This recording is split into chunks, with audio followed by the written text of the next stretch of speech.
every part of me was dead. Anupama Parameswaran ஒருவேளை அவங்களோட இந்த பிரேக்கப் அப்படிங்கிற இந்த விஷயத்தை வந்து கொஞ்சம் அதிகமாகவே வந்து ஷேர் பண்ணிட்டு இருக்காங்களோ சோஷியல் மீடியாவில், லைட்டாக ஓவர் டூ பண்ணுறாங்களோ அப்படிங்கிற மாதிரி ஒரு பெர்ஸ்பெக்டிவ் கிரியேட் ஆச்சுன்னு என்னோட ப்ரீவியஸ் ஒரு வீடியோவில் நான் பேசியிருந்தேன். இந்த டாபிக் பற்றி பேசியிருந்த ஒரு வீடியோவில் அந்த டைமில் இருந்த இன்ஃபர்மேஷன் எது அவைலபிளாக இருந்ததோ அதை பேஸ் பண்ணி அந்த டைமில் எனக்கு என்ன தோணுச்சோ அந்த டைமில் நான் அதை பேசினேன். ஆனால் இப்போ இன் ஹைண்ட்சைட் நான் அதை யோசிச்சு பார்க்குறப்போ அது வந்து நம்ம சொல்லியிருக்க கூடாதுங்கிற மாதிரி எனக்கு தோணுது. ஏன் தெரியுமா? ஏன்னா ஒருவேளை ஜஸ்ட் இன் கேஸ் அவங்க வந்து அந்த பிரேக்கப் அப்படிங்கிற விஷயம், இல்லை நான் என்னெல்லாம் கோ த்ரூ பண்ணேன் அப்படிங்கிற மாதிரி விஷயம், அதை வந்து அவங்க கொஞ்சம் ஓவர் ஷேர் ஓவர் டூ பண்ணியிருந்தாலுமே அதில் தப்பு இல்லை. ஏன்னா நேற்று அவங்க கொடுத்த ஒரு பாட்காஸ்ட் நான் பார்த்தேன். The kind of abuse and the kind of torture that she has allegedly gone through in this particular relationship, அது ஒருவேளை உண்மையாக இருந்ததுன்னா there is absolutely nothing wrong in her oversharing or overdoing anything about it, because வெளியில வந்து சில பேர் என்ன பண்ணுவாங்கன்னா, ஓ நம்ம வந்து ரொம்ப அப்படியே வந்து ஒரு கியூட் பேபி ஃபேஸ் அப்படிங்கிற மாதிரி ஒரு பிஆர் ஒரு இது பண்ணிட்டு வந்து இன்னோசென்ட் அப்படிங்கிற மாதிரி ஒரு விஷயத்தை வச்சு வந்து ஒரு இது பண்ணிட்டு இருப்பாங்க. ஆனால் அவங்களோட ரியாலிட்டி வந்து, அதாவது நான் சொல்றது மெயினாக இந்த பப்ளிக் ஃபிகர்ஸ் பற்றி தான் நான் பேசிக்கிட்டு இருக்கேன். அவங்களோட ரியாலிட்டின்னு ஒன்று வந்து வெளியில் வர்றப்போ, ஓ அப்போ அவங்க வெளியில் ப்ரொஜெக்ட் பண்ணிக்கிட்ட ஒரு இமேஜுக்கும் அவங்கள பற்றி வைக்கப்படுற அக்யூசேஷன்ஸ் அண்ட் அலிகேஷன்ஸ்க்கு வந்து இவ்வளோ ஒரு கேப் இருக்கா அப்படிங்கிற மாதிரி யோசிக்கிறப்போ, அப்போனா நம்ம ஜஸ்ட்டு ஃபேஸ் மட்டும் பார்த்துட்டு, ஃபேஸ் வேல்யூ மட்டும் பார்த்துட்டு, இல்லை ஒருத்தங்க பண்ணுற பிஆர் மட்டும் பார்த்துட்டு, கிரியேட் பண்ணுற பெர்செப்ஷன் மட்டும் பார்த்துட்டு இவங்க இப்படி இவங்க அப்படின்னு அவங்கள நம்ம ஜட்ஜே பண்ணக்கூடாது. Sometimes people come out to be worse than what we expect அப்படிங்கிற மாதிரி ஒரு சில விஷயங்கள் வந்து அவங்க பேசினது பார்த்ததுக்கு அப்புறம் வந்து உண்மையிலே ரொம்ப ஸ்டான்ச்சா ஃபீல் ஆச்சு. அண்ட் ஐ டெஃபினெட்லி திங்க் அவங்க ஒருவேளை இதெல்லாம் கோ த்ரூ பண்ணியிருந்தாங்கன்னா அவங்க ஓவர் ஷேர் பண்ணணும், அவங்க இன்ஃபேக்ட் ஓவர் டூ பண்ணணும். ஏன் தெரியுமா? ஏன்னா இந்த மாதிரி விஷயங்கள் பற்றின அவேர்னஸ் வந்து மக்களுக்கு வரணும். So I take that word back. Okay, அந்த ஓவர் டூன்னு சொன்னது வந்து I take that back again. Okay, coming back to the main point. இப்போ அந்த பாட்காஸ்ட்டில் அனுப்பமா என்ன சொல்லியிருக்காங்க, நான் வந்து நார்சிசிஸ்டிக் அபியூஸ் கோ த்ரூ பண்ணியிருக்கேன். இப்போ நார்சிசிசம் பற்றி தெரியும், இன்றைக்கி வந்து நிறைய அவேர்னஸ் வந்திருக்கு. இதே ஒரு 15 years முன்னாடி ஒருவேளை அனுப்பமா மாதிரி ஒரு ஆக்ட்ரஸ் உட்காந்துட்டு நான் நார்சிசிஸ்டிக் அபியூஸ் கோ த்ரூ பண்ணியிருக்கேன்னு சொல்லியிருந்தாங்கன்னா ப்ராபப்ளி நிறைய பேருக்கு அது வந்து என்னன்னே புரிஞ்சிருக்காது. இந்த நார்சிசிசம் மாதிரி வேர்ட்ஸ் வந்து அவ்வளோ காமனாக ஒரு கொலோக்கியல் டேர்ம்ஸில் வந்து நம்ம யூஸ் பண்ணுற ஒரு வேர்டு இல்லை. இது வந்து ரொம்ப சைக்கலாஜிக்கலி ஒரு டிஃபைன் பண்ணப்படுற ஒரு வேர்டு. ஆனால் இன்றைக்கி மென்டல் ஹெல்த் அவேர்னஸ் அண்ட் இந்த அபியூஸ் பற்றின அவேர்னஸ் வந்து சோஷியல் மீடியாவில் நிறையா வந்துருச்சு. ஸோ அதனாலே வந்து நார்சிசிசம்னா என்ன, நார்சிசிஸ்டிக் அபியூஸ்னா என்ன, ஒரு அபியூசிவ் ரிலேஷன்ஷிப்னா எப்படி இருக்கும், ரெட் ஃப்ளாக்னா என்ன, கிரீன் ஃப்ளாக்னா என்ன, ஹூவரிங்னா என்ன, பிரெட் கிரம்பிங்னா என்ன, இந்த மாதிரி பல டேர்ம்ஸ், பல விஷயங்கள், டிஸ்கார்ட் அண்ட் சைலண்ட் ட்ரீட்மெண்ட், நிறைய விஷயங்கள் இருக்குது. எல்லாத்தையும் பற்றி இன்றைக்கி நமக்கு வந்து தெரியுது. பட் இன் ஷார்ட் சொல்ல போனால் அனுப்பம் என்ன சொல்கிறாங்கன்னா, அந்த 2 years இருந்த ரிலேஷன்ஷிப் வந்து லிட்ரலி நரகத்தை விட கம்மி இல்லை, நரகத்தை விடவும் அதிகமாக அதில் வந்து எனக்கு பெயின் கிடச்சிது. அதாவது இனிஷியலி வந்து அந்த பர்சன் ரொம்ப வந்து கரெக்டாக, ரொம்ப பிக்சர் பர்ஃபெக்டாக அப்படியே வந்து ப்ரிம் அண்ட் ப்ராப்பராக எல்லாம் கரெக்டாக இருந்தாங்க. ஆனால் அதுக்கப்புறம் வந்து மெல்ல மெல்ல நம்ம வந்து அவங்க மேலே கம்ப்ளீட்டாக வந்து சரண்டர் ஆகிட்டோம். ஓகே, இவங்க தான் என்னோட பர்சன் நம்ம டிசைட் பண்ணதுக்கப்புறம், when I completely fell in love with that person, அதுக்கப்புறம் அவங்களோட அந்த ரியல் ஃபேஸ், அந்த ரியல் ஷேட் ஒன்றுனா வெளியில் வந்து அவங்க எவ்வளோ அப்யூசிவ், எவ்வளோ கண்ட்ரோல் ஃப்ரீக் அப்படிங்கிறது வந்து வெளியில் வந்ததுங்கிற மாதிரி அனுப்பமா வந்து புட்டு வச்சாங்க. அது வந்து அவங்க படங்களோட ஷூட்டுக்கு போகிறப்போ யாரு கூட பேசணும், யாரு கூட பேசக்கூடாது, ஆண்கள் கூட பெருசாக பேசக்கூடாது, சோஷியல் மீடியாவில் இதுதான் போஸ்ட்டாக போடணும், இந்த படத்தோட ப்ரமோஷன்ஸ்க்கு நீ போகக்கூடாது. ஒருவேளை ஒரு ப்ரமோஷன்ஸ்க்கு போயிட்டு அந்த இன்டர்வியூவில் அவங்க சிரிச்சு லைட்டாக ஹாப்பியாக பேசிட்டாங்கன்னா, பேசிட்டு வீட்டுக்கு போனதுக்கப்புறம் அவங்களுக்கு ஒரு ஃபோன் வருமா, எதுக்கு நீ வந்து இப்போ சிரிச்சு பேசின, நான் என் லைஃப்பில் எவ்வளோ கஷ்டம் கோத்துரு பண்ணிட்டு இருக்கேன், நீயும் கஷ்டமாக தானே இருக்கணும், நீ எதுக்கு இப்போ வந்து சந்தோஷமாக இருக்க, அப்படின்னா நீ வந்து என்னை வந்து கேர் பண்ணுறது இல்லையா, அப்படி இப்படிங்கிற மாதிரி. இது எப்படின்னா வந்து ஒரு அப்படியே திருப்பி விட்டுருவாங்கன்னு சொல்லுவாங்கல்ல, கேஸ் லைட்டிங். பேசிக்லி நீங்கள் பண்ணாத ஒரு தப்பை வந்து நீ தப்பு பண்ணிட்டேன்னு சொல்லி அவங்க வந்து ஒரு நரேட்டிவ் செட் பண்ணி மெனிப்புலேட் பண்ணி, ஓ ஒருவேளை அப்போ நம்ம பண்ணுறது தப்புங்கிற மாதிரி நமக்கே வந்து அவ்வளோ மெனிப்புலேஷனுக்கு அப்புறம் தோண ஆரம்பிச்சிடும். அதான் பேசிக்லி கேஸ் லைட்டிங். இன்ஃபேக்ட் அவங்க இனவே ஃபிசிக்கல் அபியூஸுங்கிற ஒரு விஷயத்தையும் அந்த வீடியோவில் வந்து ஹிண்ட் பண்ணியிருக்காங்க. Because I have gone through lot physically ஆல்சோன்னு அவங்க சொல்லியிருக்காங்க. So there is a possibility that she has endured physical abuse also in this particular relationship. அதில் வந்து அவங்க யாரை பற்றி பேசுகிறாங்கிறது வந்து உங்களுக்கும் தெரியும், எனக்கும் தெரியும். நம்ம வந்து ரொம்ப அப்படியே வந்து யாராக இருக்குங்கிற அளவுக்குலாம் நடிக்கணும்னு அவசியம் இல்லை. Everybody knows whom she is talking about. There is a reason probably why she is not mentioning the person's name. So நம்மளும் பர்சனோட நேம் மென்ஷன் பண்ண வேண்டாம். ஒரு பக்கம் வந்து இது பிலீவ் பண்ண வேண்டாம்னு தோணுது. Because honestly I know that person personally also, and from what image I have had in the last 6 years about him, I don't know, like I genuinely never thought he would be something like this. But இந்த மாதிரி வந்து இவங்க சொல்றப்போ அனுப்பமா வந்து attention seek பண்றதுக்கு சொல்றாங்க. ஒரு மாரி வந்து ஓ! இப்படி சொன்னா எனக்கு பப்ளிசிட்டி கிடைக்கும்னு சொல்றாங்கங்கிற மாரியும் எங்கேயுமே தோணல. பிகாஸ் அவங்க கண்ணிலேயே வந்து ஒரு ஜென்யூனிட்டி தெரியுது. ஒரு பெயின் தெரியுது. நம்ம வந்து அப்படியே வந்து ஃபேஸ் ரீடர்ஸ்லாம் இல்ல. பட் ஒரு ஹியூமன் லெவல்ல உட்காந்துட்டு நீங்க வந்து ஒருத்தங்க நாடகம் போட்டு டிராமா பண்ணி ஃபேக்கான அக்யூசேஷன் வைக்கிறதுக்கும், ஒருத்தங்க சொல்றதுல ஏதோ 100% ஜென்யூனிட்டி இல்லனாலும் அட்லீஸ்ட் ஒரு மேக்ஸிமம் மெஜாரிட்டி ஒரு ஜென்யூனிட்டி வந்து உங்களுக்கு தெரியும் இல்லையா? அந்த மாரி அனுப்பமா பேசின பல விஷயங்கள் வந்து உண்மையிலேயே ஒரு பெயின் அவங்க கோ த்ரூ பண்ண அந்த ஒரு டார்ச்சர், அபியூஸ் இது எல்லாமே வந்து கண்கூட வந்து நம்மளால அவங்க சொல்றப்போ அவங்க ஃபீல் பண்ண அந்த விஷயத்துல வந்து பார்க்க முடியுது. அண்ட் அவங்க வந்து இந்த ரிலேஷன்ஷிப்ல இருந்த டைம்ல வந்து வெறும் anxiety and stress and panic attack மட்டும் கோ த்ரூ பண்ணியிருக்காங்கன்னு சொல்லியிருக்காங்க. நான் ப்ராபப்லி ஒரு 100 டைம்ஸ் சொல்லியிருப்பேன் என்னோட வீடியோஸ்ல. I myself I'm a panic attack survivor. நான் மெடிசின்ஸ் எடுத்திருக்கேன் and I was on treatment because anxiety is something that I am still dealing with.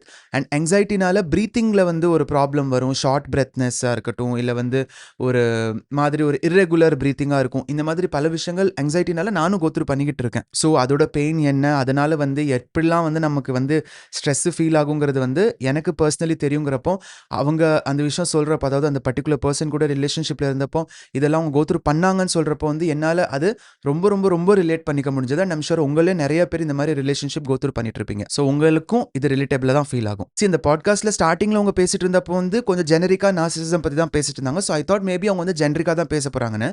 அதுக்கப்புறம் ஒன்றொன்னா வந்து ஒரு சில இன்சிடென்ட்ஸ் அவங்க வந்து அலிகேஷன்ஸாக வைக்கிறாங்க. இந்த மாதிரிலாம் எனக்கு நடந்தது, இந்த மாதிரிலாம் நடந்தது. அதெல்லாம் கேட்குறப்போ I was like bro, more power to you man Anupama.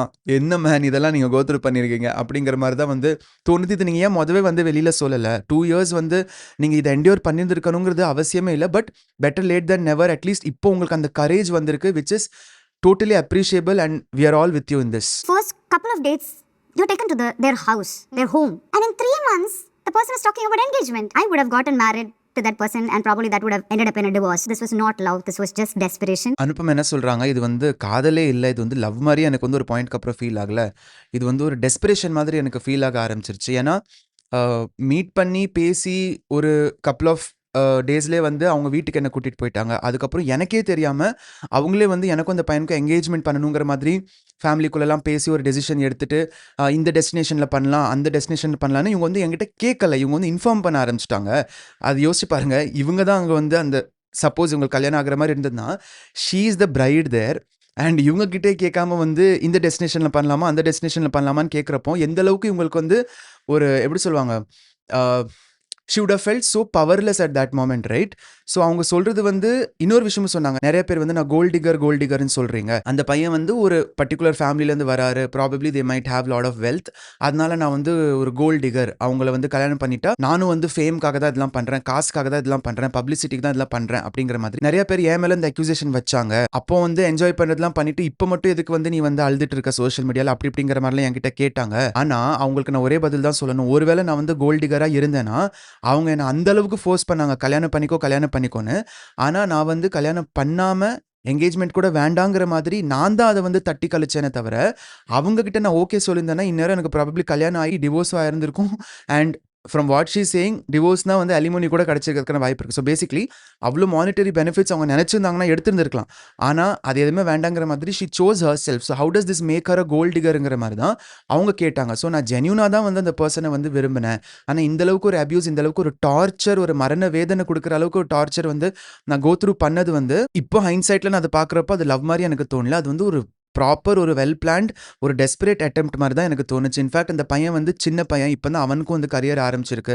So இப்போ எதுக்கு அவசரம் கல்யாணத்துக்கு அப்படி இப்படின்னு கேட்டதுக்கு வந்து அதுக்கு ஒரு சண்டை நடக்கும். அதுக்கு வந்து என்னை வந்து ஒரு மாதிரி சைலண்ட் ட்ரீட்மெண்ட் கொடுத்து என்னை வந்து டார்ச்சரஸாக ஒரு மாதிரி ட்ரீட் பண்ணுறது, என்னை பனிஷ் பண்ணுறது. ஒரு நாள் வந்து ரெமோ மாதிரி இருப்பார், அதாவது இவரை மிஞ்சின ஒரு பெட்டரான ஒரு லவ் பாய் வந்து இந்த உலகத்துல யாரும் இல்லைங்கிற மாதிரி இருப்பார்.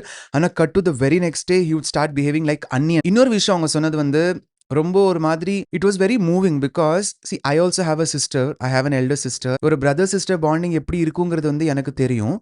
அண்ட் அவங்க வந்து என்ன சொல்கிறாங்கன்னா இந்த பர்டிகுலர் பர்சன் வந்து இவங்களை எந்த அளவுக்கு டார்ச்சர் பண்ணிட்டாங்க, எந்த அளவுக்கு வந்து நீ யாரு கூடயும் பேசக்கூடாது அப்படிங்கிற அளவுக்கு ஒரு கண்ட்ரோலாக வச்சுக்கிட்டாங்கன்னா ஒரு பாயிண்ட்க்கு அப்புறம் வந்து செட் பாய்ஸு மேக்கப் அண்ணா டிரைவர் அண்ணா அவங்களோட கண்ணை பார்த்து கூட பேசுறதுக்கு நான் பயந்தேன். அது ஒரு பக்கம் இருக்குது. ஆனால் என்னோட சொந்த தம்பியே வந்து தொட்டு பேசுறதுக்கு கூட வந்து நான் பயப்பட ஆரம்பிச்சிட்டேன். பிகாஸ் எனக்கு அந்த இடத்துல வந்து பயம் வந்துருச்சு, நான் பேடிச்சு போய் அப்படிங்கிற மாதிரி அவங்க சொல்கிறாங்க. அதாவது அந்த அளவுக்கு அவங்களுக்கு பயம் வந்து ஒருவேளை நம்ம தம்பியை கூட நம்ம தொட்டு பேசிட்டு அதை வச்சு ஏதாவது தப்பாக வந்து அந்த பாய் ஃப்ரெண்ட் பேச ஆரம்பிச்சிருவாரோ, அதனால ஒரு ட்ராமா நடக்குமோன்னு பயந்து பயந்து பயந்து பயந்து ஒரு நாள், அதாவது வந்து அந்த பர்சன் கிட்ட ஒரு விஷயம் நான் பேசும்போது கூட மைண்டில் ஒரு 100 வாட்டி வந்து ரிஹர்ஸ் பண்ணுவேன். ஓ இப்போ இது பேசினா அவங்க இப்படி ரியாக்ட் பண்ணுவாங்க, இப்படி பேசினா அப்படி ரியாக்ட் பண்ணுவாங்க, ஸோ இதை நம்ம அவாய்ட் பண்ணலாம் அப்படிங்கிற மாதிரி. நான் என்னோட ப்ரீவியஸ் வீடியோவில் கூட சொல்லியிருந்தேன் இல்லையா, walking on egg ஷெல்ஸ்னு.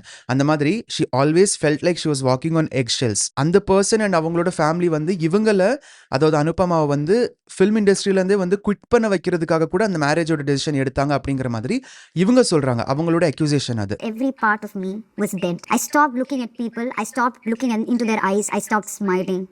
I even stopped touching my brother because of fear. This is very bad, man. If she really went through this, it's very very bad. It's very toxic because சிப்ளிங்கை கூட வந்து தொட்டு பேசுறதுக்கு அவங்க அந்த அளவுக்கு பயப்பட்டாங்கன்னா எந்த அளவுக்கு அவங்க பாடி வந்து அந்த ட்ராமாங்கிற விஷயத்த வந்து ப்ராசஸும் பண்ணிக்க முடியாம, அதை எப்படி சேனலைஸ் பண்ணிக்கணும்னு தெரியாம ஒரு டார்ச்சர் அனுபவிச்சிருப்பாங்கிறது வந்து இங்க நம்மளால புரிஞ்சுக்க முடியுது. And I genuinely feel for her. And again சொல்கிறேன், ஒருவேளை இதெல்லாம் உண்மையாக இருக்குங்கிற பட்சத்தில் வந்து அவங்க ஓவர் டூ பண்ணலாம், தப்பில்லை. Because such people who put on this whole mask of being I'm very this very relatable, very down to earth, very humble and stuff.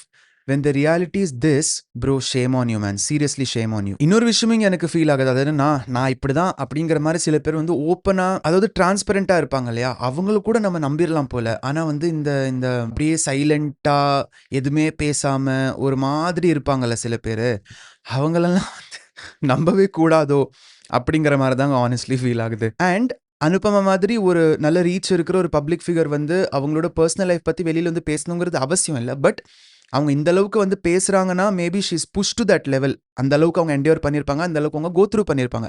And இதனால என்ன ஆகும்னா, நான் சொன்ன மாதிரி இந்த மாதிரி விஷயங்கள், அதாவது narcissism, narcissistic abuse in a relationship, அது ரொமான்டிக் ரிலேஷன்ஷிப்னு இல்லை, even it can happen with your parents, your siblings, or sometimes you yourself could be the narcissist. Anything could be possible. So இந்த மாதிரி விஷயங்கள் பற்றி வந்து ஒரு அவேர்னஸ் கிரியேட் ஆகும். And it is very important for people to speak about these things publicly. ஏன்னா இவங்களோட relationship வந்து மோரலஸ் அவங்க வந்து பப்ளிக்காக தான் வச்சிருந்தாங்க. ஸோ அதை பற்றி அவங்க பப்ளிக்காக பேசுறது it logically makes sense also. ஆனால் ஒன்று, நீங்கள் வந்து யூடியூப் வீடியோஸ் பார்த்துட்டு ஒரு நடிகையோட பாட்காஸ்ட்டை பார்த்துட்டு நீங்கள் வந்து இப்படி இருக்குமா அப்படி இருக்குமோ நீங்கள் டயக்னோஸ் மட்டும் பண்ணிடாதீங்க. உங்களுக்கு ஒருவேளை தோணுது நீங்கள் ஏதோ ஒரு விதமான நார்சிசிஸ்டிக் அபியூஸ் கோத்ரூ பண்ணிட்டு இருக்கீங்க எனி ஃபார்ம் ஆஃப் ரிலேஷன்ஷிப்னா, நீங்கள் ப்ராப்பரான லைசன்ஸ்டான தெரபிஸ்ட் கிட்ட போங்க, சைக்காலஜிஸ்ட் கிட்ட போங்க. அண்ட் உங்களுக்கு ஒருவேளை மெடிக்கல் ஹெல்ப் தேவைப்படுது, மெடிசின்ஸ் அதெல்லாம் எடுக்கணும் தேவைப்படுதுன்னா அவங்களே வந்து உங்களை சைக்காட்ரிஸ்ட் கிட்ட வந்து ரெஃபர் பண்ணுவாங்க. அதுக்குன்னு ப்ராப்பரான ப்ராசஸ் இருக்குது, ப்ரொசீஜர் இருக்குது. கொஞ்சம் நீங்கள் ஸ்பெண்ட் பண்ணி தான் ஆகணும். But it is worth it just in case you going through something like that. So நீங்கள் யூடியூப் வீடியோஸ் பார்த்துட்டு செலிபிரிட்டிஸோட எக்ஸ்பீரியன்ஸை கேட்டுட்டு நீங்கள் டயக்னோஸ் பண்ணிடாதீங்க. நீங்கள் யாருக்கும் எந்த விதமான லேபிள்ஸும் நீங்கள் கொடுத்துடாதீங்க. இந்த வீடியோஸை நீங்கள் வந்து ஒரு இன்ஃபர்மேஷன் பர்பஸ்க்காகவும் என்டர்டெயின்மெண்ட்காக நீங்கள் பார்க்குறீங்க தாண்டி உங்களுக்கு ஹெல்ப் தேவைப்பட்டுச்சுன்னா as I said reach out to licensed professionals. இப்போ ஒன்று இருக்கு, இவ்வளோ இவங்க சொன்னாங்க, இவ்வளோ நார்சிசிஸ்டிக் அபியூஸ் இவங்க கோ த்ரூ பண்ணாங்க, எக்ஸ்ட்ரீம் லெவல், அதாவது வந்து வாழ்க்கையே வேண்டாங்கிற அளவுக்கு அவங்க வெறுத்து போயிட்டாங்க ஒரு பாயிண்ட்ல. She lost weight, she last hair, she in fact set that வந்து நான் ரொம்ப ப்ரொஃபஷனலான ஒரு நடிகை, ஆனால் கடந்த 2 வருஷம் என்னை விட ஒரு அன்ப்ரொஃபஷனலான, என்னை விட ஒரு அன்எத்திக்கலான ஒரு நடிகை நீங்கள் பார்த்துருக்கவே முடியாது. செட்டுக்கு லேட்டாக போகிறது, ஈடுபாடோட நடிக்கலை, அந்த மாதிரி பல ப்ராப்ளம்ஸ் வந்து என்னாலே வந்து காஸ் ஆச்சு. தட் இஸ் பிகாஸ் நான் இன்டென்ஷனலி அது பண்ணலை. என்னை வந்து அந்த அளவுக்கு அந்த பர்சன் வந்து பேக் ஆஃப் த மைண்டில் வந்து டார்ச்சர் பண்ணிகிட்டே இருந்தாங்க. என்னால் எந்த விஷயத்துலையும் வந்து ப்ராப்பராக ஃபோக்கஸ் பண்ண முடியலை. அண்ட் என்னோட பேரண்ட்ஸ், என்னோட ஃபேமிலி மெம்பர்ஸ், என்னோட க்ளோஸ் ஃப்ரெண்ட்ஸ்லாம் வந்து இது உனக்கு செட் ஆகலை அனுப்பமா அப்படிங்கிற மாதிரி சொன்னாங்க. ரெட் ஃப்ளாக்ஸ் எல்லாம் அவங்க பின் பாயிண்ட் பண்ணி காட்டியுமே நான் வந்து I was so madly in love that I chose to over see தெம்ங்கிற மாதிரி அவங்க ரொம்ப ரிலேட்டபிளான ப்ராக்டிக்கலான ஒரு விஷயம் பேசியிருப்பாங்க. ஆனால் இதெல்லாம் ஒரு பக்கம் இருந்தாலுமே எப்பவுமே இந்த மாதிரி ஒரு அக்யூசேஷன்ஸ் ரிலேட்டட் அலிகேஷன்ஸ் வைக்கிற ஒரு கேஸில் வந்து பார்த்துக்கிட்டிங்கன்னா other side of the story is also very important. இப்போ இவங்க இதை சொல்லிட்டாங்கிறதுனால நீங்கள் இவங்களா இருக்குமோன்னு கெஸ் பண்ணிட்டு யார் மேலேயும் போயிட்டு ஒரு ஹேட் ஸ்ப்ரெட் பண்ணணுங்கிறது அவசியம் இல்லை. ஒருவேளை அந்த அதர் பர்சனும் வந்து அவங்க லாஜிக்கலி ஏதாவது பாயிண்ட்ஸ் வைக்கிறாங்க, அவங்க ஏதாவது பேசுறாங்கன்னா then we will have like a proper ground to like judge, okay இவங்க கரெக்டா அவங்க கரெக்டானு. பட் அகைன் இது வந்து ஒரு இன்டர்பர்சனல் ரிலேஷன்ஷிப்ங்கிற பட்சத்தில் வந்து ஜட்ஜ் பண்றதும் வந்து it is probably a very very big thing. என்ன கத்துக்கலாங்கிறத நீங்க கத்துக்கோங்க. யாரையும் போயிட்டு அவுட் ஆஃப் த வேஸ் வந்து அனுப்பமா சொல்லிட்டாங்க, so let's start hating on that கைங்கிற மாதிரி அந்த மாதிரி பண்ணுங்கிறது அவசியம் இல்லை. ஸோ அந்த பெனிஃபிட் ஆஃப் டவுட் ஒரு 10% மேபி அந்த பர்சனுக்கும் நம்ம கொடுக்கலாம். பிகாஸ் நிறைய கேசஸ் நம்ம சொசைட்டியில் வந்து தப்பான அலிகேஷன்ஸ் வச்சுக்கிறதும் நம்ம பார்த்துருக்கோம். அனுப்பம் அப்படி பண்றாங்கன்னு நான் சொல்ல வரல. பட் ஐம் சேயிங் அந்த மாதிரி கேசஸும் நம்ம பார்த்துருக்கோங்கிறப்போ வந்து ஒருத்தங்க சொல்லிட்டாங்க, ஃபர்ஸ்ட்டாக வந்து ரீச் அவுட் பண்ணிட்டு எனக்கு இதெல்லாம் நடந்ததுன்னு சொல்லிட்டாங்கிறதுனால 100% அவங்கள நம்பணும் அப்படிங்கிறதும் வந்து எந்த அளவுக்கு கரெக்டுங்கிறது எனக்கு தெரியல. See I tried my best to be neutral in this particular issue. So whatever it is, இதை பற்றிலாம் உங்களோட கருத்துக்கள் என்னங்கிறத மறக்காம கீழே கமெண்ட் செக்ஷன் செக்ஷன்ல சொல்லிருங்க. ஸோ நீங்க ஜஸ்ட் இன் கேஸ் அனுப்பமோட அந்த பாட்காஸ்ட் பார்க்கணும்னு விரும்புனீங்கன்னா ஐ ஆம் வித் தன்யா வர்மா அப்படிங்கிற மாதிரி ஒரு யூடியூப் சேனல் இருக்கு. அதில் தான் இருக்கு அந்த பாட்காஸ்ட் பாருங்க. ரொம்ப ஐ ஓப்பனிங்காக இருக்கும், ரொம்ப ரிலேட்டபிளாக ஃபீல் ஆகும் and it is very informative also at the same time. So பாருங்க, பார்த்துட்டு உங்களோட கருத்துக்கள் அண்ட் நான் பேசின கருத்துக்களையும் மைண்டில் வச்சுட்டு ஏதாவது சொல்லணும்னு நினச்சிங்கன்னா கமெண்ட் செக்ஷனில் சொல்லிட்டு போங்க. அண்ட் தம்ஸ் பட்டனை கிளிக் பண்ணி வீடியோ லைக் பண்ணிருங்க. அடுத்த வீடியோவில் சந்திக்கிறேன். Until then Tata.